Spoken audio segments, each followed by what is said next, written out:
ஹாய்ங்க. இன்றைக்கி கேரட் தோசை எப்படி செய்யறதுங்க பார்க்க போகிறோம். எனக்கு தெரிஞ்ச மாதிரி செஞ்சுருக்கேன்.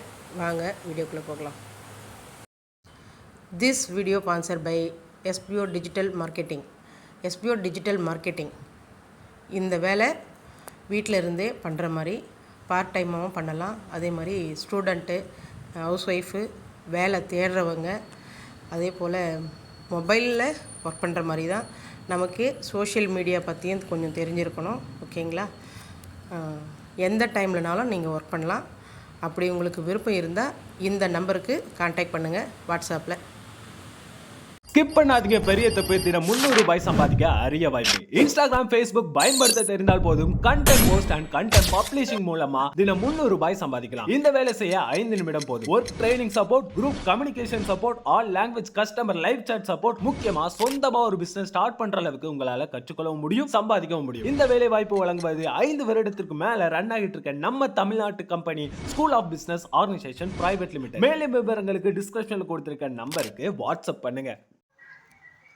ஹாய்ங்க. இன்றைக்கி ஹெல்த்தியான ஒரு டிஷ் பண்ண போகிறேன். அதே மாதிரி அதில் இன்னொரு பெனிஃபிட்டும் இருக்குது.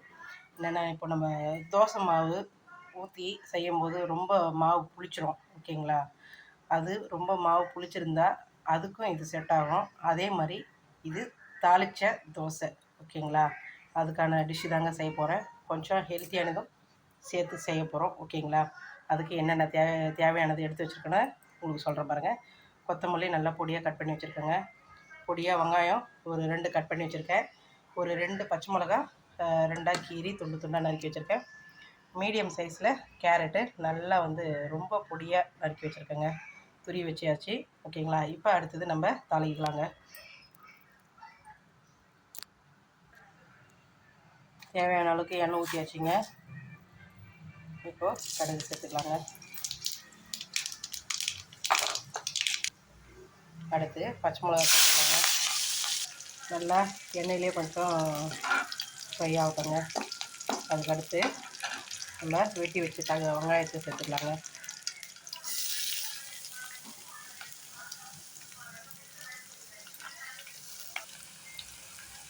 அடுத்து இங்கே அரிஞ்சு வச்சுருக்கிற வெங்காயத்துக்கும் அப்புறம் கேரட்டுக்கு மட்டும் தேவையான அளவுக்கு உப்பு போட்டுக்கோங்க. ஓகேங்களா? நீங்கள் எவ்வளோ போடுறீங்களோ அதுக்கு தகுந்த மாதிரி உப்பு சேர்த்துக்கோங்க.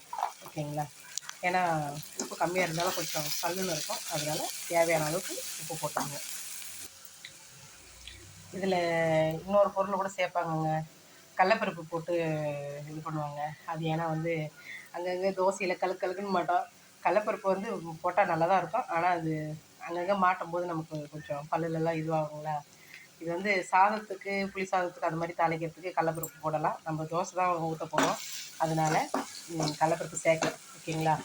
இதே இந்த தாளிப்பே அப்படியே நல்லா குழிப்பணியாரத்துக்கும் ஊற்றிக்கலாங்க. ஏன்னா அதுக்கும் நல்லாயிருக்கும். அது ஆனால் கடலப்பருப்பு போட்டால் அதுக்கு சூப்பராக இருக்கும். குழிப்பணியாரம் செய்கிறத நம்ம தோசை தான் ஊற்ற போகிறோம். ஓகேங்களா? ரொம்ப புளிச்ச மாவாக இருந்தால் இந்த மாதிரி செஞ்சு சாப்பிடுங்க, நல்லாயிருக்கும். இது எங்கள் பாட்டி செஞ்சது, எங்கள் சின்ன பாட்டி. இந்த மாதிரி தான் ரொம்ப புளிச்சு போயிருந்தாக்கா இந்த மாவு வெங்காயமோ கடலப்பருப்பெல்லாம் போட்டு தாளித்து ஊற்றி செய்வாங்க. அது டேஸ்ட்டு நல்லாயிருக்கும். அதுக்கு சைட் டிஷ்ஷு இல்லைன்னா கூட சாப்பிட்றலாம். ஓகேங்களா? அதனால இது ட்ரை பண்ணி பாருங்கள், நல்லாயிருக்கும். நம்ம கொஞ்சம் ஹெல்த்தியாக இருக்கட்டும் போயிடான்ட்டு இன்றைக்கி கேரட் மட்டும் சேர்த்துருக்கேங்க. ஓகேங்க. வெங்காயம் வதங்கிடுச்சு. இப்போ நம்ம துருவி வச்ச கேரட் எடுத்து சேர்த்துக்கலாங்க. ஓகேங்க. கேரட் போட்டாச்சு. நல்லா கலரி விட்டாச்சு. அப்படியே கொஞ்சம் ஒரு 2 நிமிஷம் அப்படியே விடுங்க. ஓகேங்களா? நல்லா வெந்து போயிடும். அதே மாதிரி கொஞ்சம் நல்லா ட்ரையாகவும் ஆகும். ஓகேங்களா? அந்தளவுக்கு வரும்போது கடைசியாக நம்ம மல்லி தழை போட்டு இறக்கிக்கலாங்க. ஓகேங்க. நல்லா வதங்கிருச்சு. இப்போ கடைசியாக கொஞ்சம் மல்லி தழை போட்டு ஆஃப் பண்ணிடலாங்க.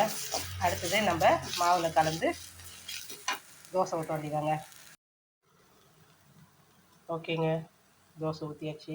பாருங்கள், அங்கங்கே கேரட் தெரியுது பார்த்தீங்களா? ஓகேங்க. என்னோடய ஸ்டைலில் கேரட் தோசை எனக்கு பிடிச்ச மாதிரி செஞ்சுருக்கேன். நீங்களும் ட்ரை பண்ணி பாருங்கள். ட்ரை பண்ணி பார்த்துட்டு எப்படி இருக்குன்னு கமெண்ட் பண்ணுங்கள். வாங்க தோசையை திருப்பி போட்டுடலாம்.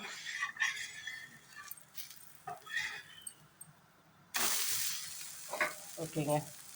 அப்படியே ஒரு 30 செகண்டுக்கு அப்படியே வேக வச்சுட்டு எடுத்தோம்னா என்னோடய ஸ்டைலில் கேரட் தோசை தயாருங்க. நீங்கள் ட்ரை பண்ணி பாருங்கள். ட்ரை பண்ணி பார்த்துட்டு எப்படி இருக்குன்னு கமெண்ட் பண்ணுங்கள்.